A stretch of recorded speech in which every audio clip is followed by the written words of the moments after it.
Hello everyone, আমি ঋতিকা। তোমরা দেখছো ঋতিকা লাইফস্টাইল। আশা করছি তোমরা খুব খুব ভালো আছো। আমিও আছি ভালো।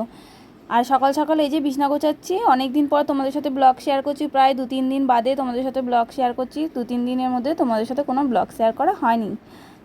ঘরে বিছনাটা গুছিয়ে তারপর যাবো হচ্ছে ব্রাশ করতে। একবারে ঘুম থেকে উঠে বিছনা গুছিয়ে তারপরই নাবি। আর সারাদিনে যেইটুকু কাজ করেছি তোমাদের সাথে টুকিটাকি শেয়ার করছি।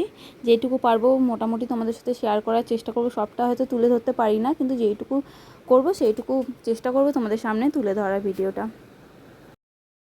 আর বলতে বলতে চলে এসেছি ব্রাশ করতে। চোখ মুখে দশা দেখছো, ভালোও যেন লাগছে না। ঘুম থেকে উঠে যাই, গিয়ে ব্রাশটা করি। খানিকক্ষণ আর মনে হয় যে বিছনায় আগে বসে থাকি। বসেছিলামও খানিকক্ষণ বিছনা, তারপরে উঠে গেছি ব্রাশ করতে।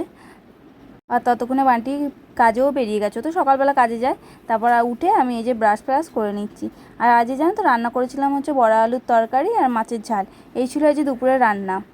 এই ডালটা কালকে ভিজিয়ে রাখা হয়েছিল, ভেবেছিলাম যে কালকেই বড়াটা করব, কিন্তু কালকে আর হয়ে ওঠেনি। কালকে আর ওই জন্য করলাম না।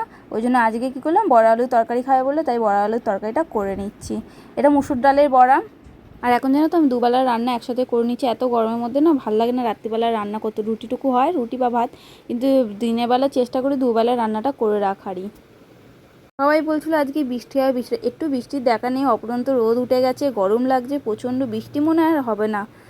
একটু যদি বৃষ্টি হয় শান্তি পাবো, সত্যি এই দুপুরবেলাটুকু একটু শান্তি পাবো। এত গরমে না আর ভালো। সারাদিনে যে কতবার স্নান করে ফেলছি তার তো বলার বাইরে। আর এদিকে আমাকে চেঁচাতেই থাকে যে এতবার স্নান করো না, এতবার স্নান করো না, ঠান্ডা লেগে যাবে। তার মধ্যে ঠান্ডার জল, গলাও ব্যথা হয়েছে। কিন্তু এই যে জল খেয়ে তো শান্তি পাচ্ছি না, ওই জন্য বারবার খালি ঠান্ডা জল খাচ্ছি। তো আমার বরটা ভালো, খালি বলে এক তরকারি ভাত করো না, ওটাতেই হয়ে যাবে। এই গরমে এত কিছু তোমাকে রান্না করতে হবে না। এক তরকারি ভাতে সবসময় হয় বলে, এতগুলো মানুষের কখনো হয়? বলি তাও চেঁচাবে যে তুমি এক তরকারি ভাত করো না, গরমে তো কষ্ট হয় তোমার। এই বলতেই থাকে আমার বরটা। আর এখানে দেখো আমি রান্নাঘর থেকে আমার মুখ চোখের অবস্থা দেখো, পুরো ঘেমে নিয়ে এক এক টপ টপ করে ঘাম জড়ছে মাথা থেকে, আমার এত গরম হচ্ছিলো। আর এখানে দেখো লস্যি এনেছে, লস্যি আর ক্যাডবেরি নিয়ে চলে এসেছে আমার জন্য। আমি এই ম্যাঙ্গো লস্যিটা আমার জন্য নিয়ে এসেছিলো। আর এই যে এই লস্যিগুলো, দই লস্যি না এগুলো কি, এগুলো ওরা খাবে। আর এই ম্যাঙ্গো লস্যিটা আমার জন্য নিয়ে এসেছিলো, যেহেতু দই লস্যি আমি খাই না, ওই জন্য এগুলো তুমি খাবে আর ওইগুলো সব ওরা খাবে। চলো বন্ধুরা, ভিডিওটা যে এখানেই শেষ করলাম। সবাই ভালো থেকো, সুস্থ থেকো, টাটা।